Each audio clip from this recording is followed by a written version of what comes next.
When you think of America in the 1950s, what instantly comes to mind?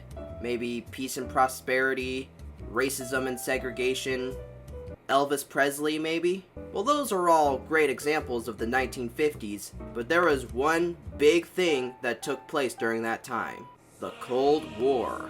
This was the time when the two huge superpowers in the world were battling it out against each other: the US versus the USSR.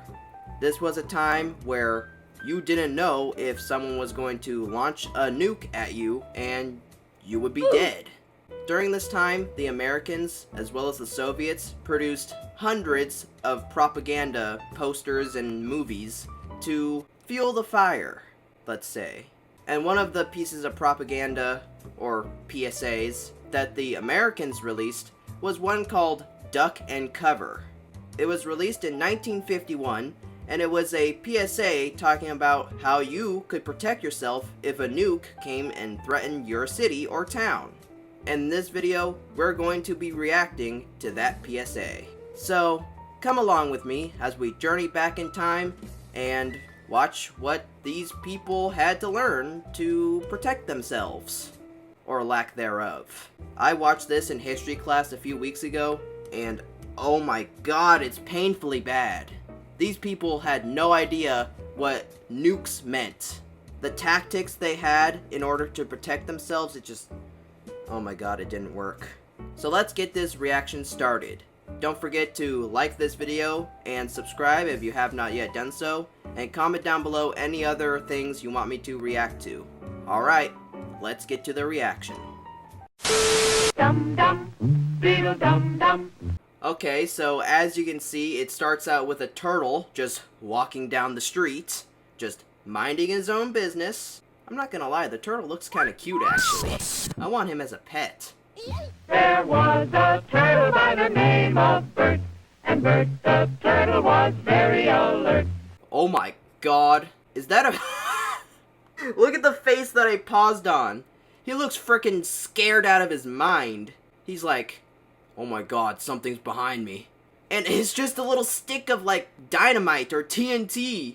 Is that what we're equivaling a nuke to? A frickin' stick of dynamite? You do know nukes are more powerful than a frickin' stick of dynamite, right? When danger threatened him, he never got hurt. He knew just what to do. It's a communist monkey! He wants to kill the capitalist turtle! It all makes sense now. I was wondering what that monkey was doing there. He's a communist. I get it! I finally got the picture! He knew just what to do. He's got... Did the monkey just get obliterated? He was there 1 second and then... Magic! He's gone! Poof! Rip communist monkey, I guess. He did what we all must learn to do. You And you. and you and you. It's not really a thing to learn, it's common sense. If you see a frickin' stick of dynamite out, or like maybe a nuclear warhead coming towards you from the sky, you're not gonna duck and cover. Well, you'll find cover, but you're not gonna duck on the ground. Oh, just wait, that's actually one of the things coming up. God, people in the 1950s were stupid.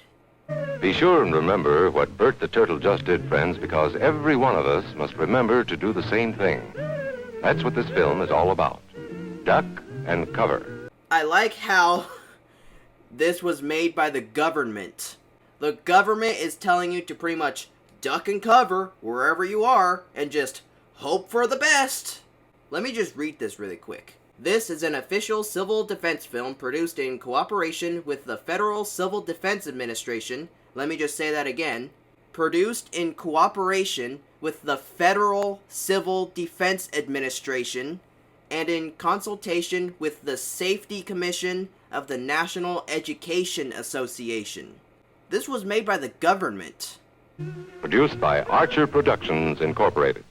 Now, I didn't do research about this before this video, but I'm pretty sure Archer Productions was like an animation company at this time. So they animated the whole Bert the Turtle scheme, and in case you haven't seen this video before, this whole thing isn't animated. There's actual live action stuff going on. Hey, Bert, come on out and meet all these nice people, please. Why are you asking him to escape his hideout? He's safe in there. Do you want Bert the Turtle to die?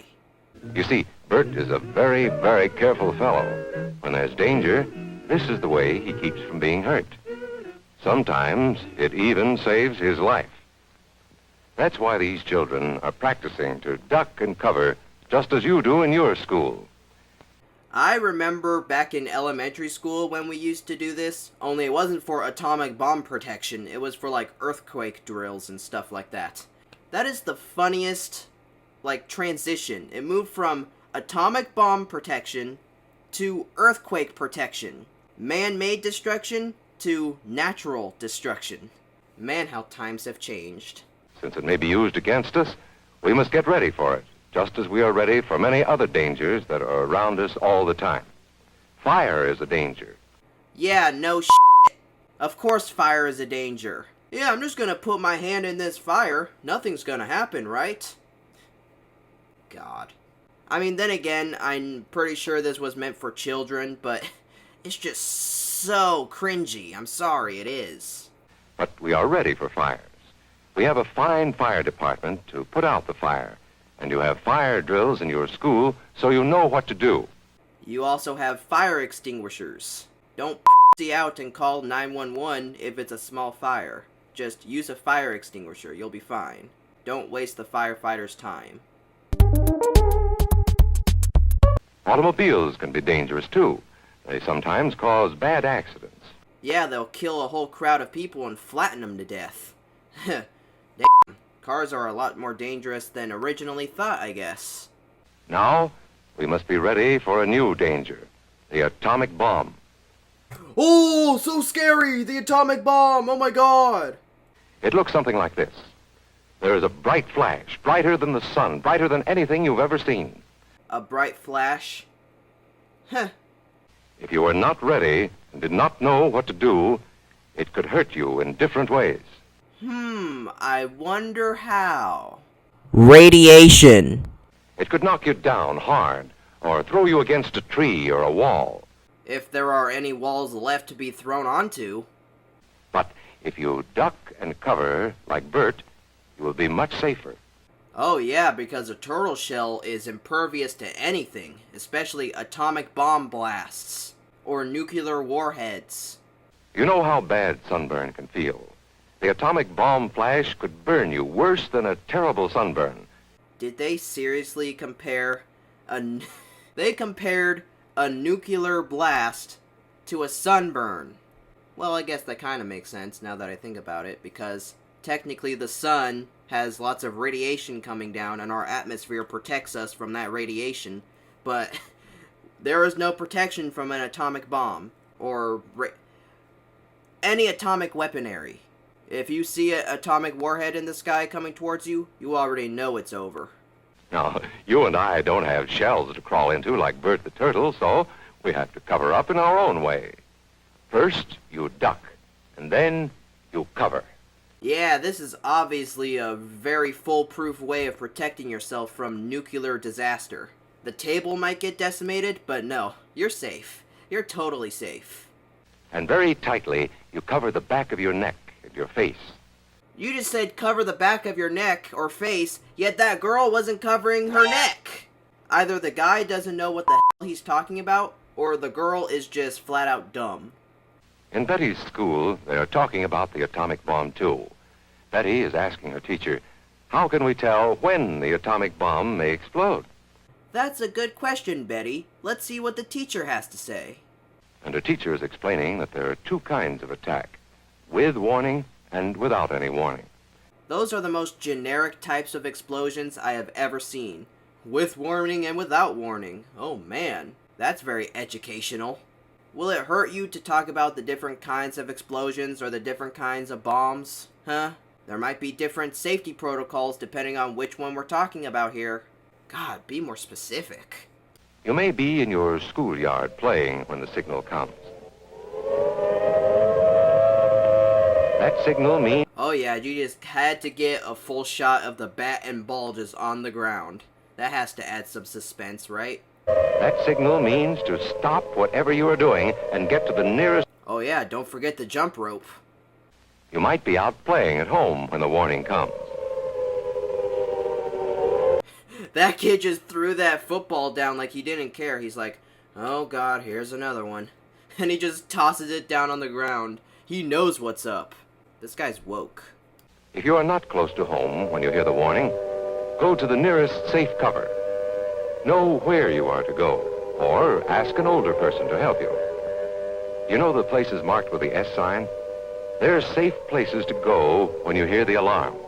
I have never seen that sign before in my life. Probably because this thing is way outdated. We have better safety protocols now. Now we can just laugh at the stupidness of this propaganda, PSA, whatever the hell it is. If there is a warning, you will hear it before the bomb explodes. But sometimes, and this is very, very important, sometimes the bomb might explode without any warning. Oh, really? Isn't that news to me? Be like Bert. When there is a flash, duck and cover, and do it fast. Oh my god, look at that face. Let me go back. He had a look of shock on his face, and now he looks even more shocked. He's like, oh my god, I'm ejaculating, and there's an atomic bomb coming. Oh my god, I can't stop though. I'll just duck. Here are some older boys showing what to do if the flash comes when you are not in the classroom. This is what to do if you should be in a corridor. You duck and cover tight against the wall this way. Yeah, because that will definitely help you. You're not even covering. You're not even covering yourself. You're out in the open. You'd really think that wall is gonna help you, you dumbass child?